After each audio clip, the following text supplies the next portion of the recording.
ಮುಡಾಕ್ರಮದ ವಿರುದ್ಧ ಬಿಜೆಪಿ ಪ್ರತಿಭಟನೆ ಮಾಡಿತ್ತಲ್ಲ. ಆ ಪ್ರತಿಭಟನೆ ವಿಚಾರಕ್ಕೆ ಸಂಬಂಧಪಟ್ಟಂತೆ ನಗರಾಭಿವೃದ್ಧಿ ಸಚಿವ ಬೈರತಿ ಸುರೇಶ್ ಪ್ರತಿಕ್ರಿಯೆ ಕೊಟ್ಟಿದ್ದಾರೆ.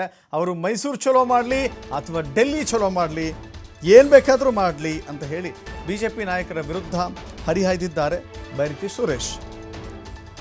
ಮುಡಾಕ್ರಮ ತನಿಖೆಗೆ 2 IAS ಅಧಿಕಾರಿಗಳನ್ನು ನೇಮಿಸಿದ್ದೇವೆ. ಅಧಿಕಾರಿಗಳು ಹಗಲು ರಾತ್ರಿ ತನಿಖೆ ಮಾಡ್ತಾ ಇದ್ದಾರೆ. ಇದರಲ್ಲಿ ಮುಚ್ಚು ಮರೆ ಏನೂ ಇಲ್ಲ, ಎಲ್ಲವನ್ನು ಕೂಡ ಜನರ ಮುಂದೆ ಇಡ್ತೇವೆ. ತನಿಖೆ ವರದಿ ಬರಲಿ, ಅದನ್ನು ಸಾಬೀತುಪಡಿಸ್ತೇವೆ ಅಂತ ಹೇಳಿ ಬೈರತಿ ಸುರೇಶ್ ಹೇಳಿದ್ದಾರೆ. ಮೈಸೂರು ಚಲೋ ಆದರೂ ಹೋಗ್ಲಿ, ಡೆಲ್ಲಿ ಚಲೋ ಆದರೂ ಹೋಗ್ಲಿ, ಸತ್ಯವನ್ನು ಯಾರೂ ಮರೆ ಮಾಡಲಿಕ್ಕೆ ಸಾಧ್ಯ ಇಲ್ಲ.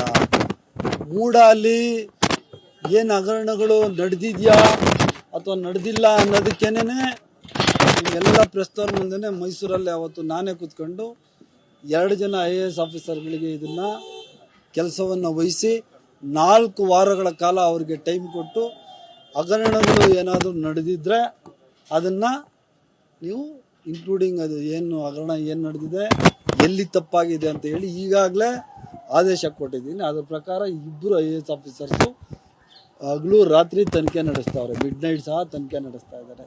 ಇದರಲ್ಲಿ ಮುಚ್ಚು ಮರೆ ಮಾಡುವಂಥದ್ದು ಯಾವುದೂ ವಿಚಾರ ಇಲ್ಲ. ಏನಲ್ಲಿ ಆಗಿದೆ ಎಲ್ಲವನ್ನ ನಿಮ್ಮ ಮುಂದೆನೇ ಇಡುವಂಥದ್ದು. ಯಾಕಂದರೆ ನೀವು ಪ್ರಜಾಪ್ರಭುತ್ವದ 4ನೇ ಅಂಗ. ಸೊ ಇದರಲ್ಲಿ ಯಾವುದೇ ಮುಚ್ಚು ಮರೆ ಇಲ್ಲ. ಆ ತನಿಖೆ ವರದಿ ಬಂದ ತಕ್ಷಣ ನಾವು ನಿಮ್ಮ ಮುಂದೆ ಆ ನಿಜ ಏನಿದೆ ಅದನ್ನು ನಿಮ್ಮ ಮುಂದೆ ತೆರೆದಿಡುವಂಥ ಕೆಲಸ ಮಾಡ್ತೀವಿ. ಮೈಸೂರು ಚಲೋ ಆದರೂ ಹೋಗ್ಲಿ, ಡೆಲ್ಲಿ ಚಲೋ ಆದರೂ ಹೋಗ್ಲಿ,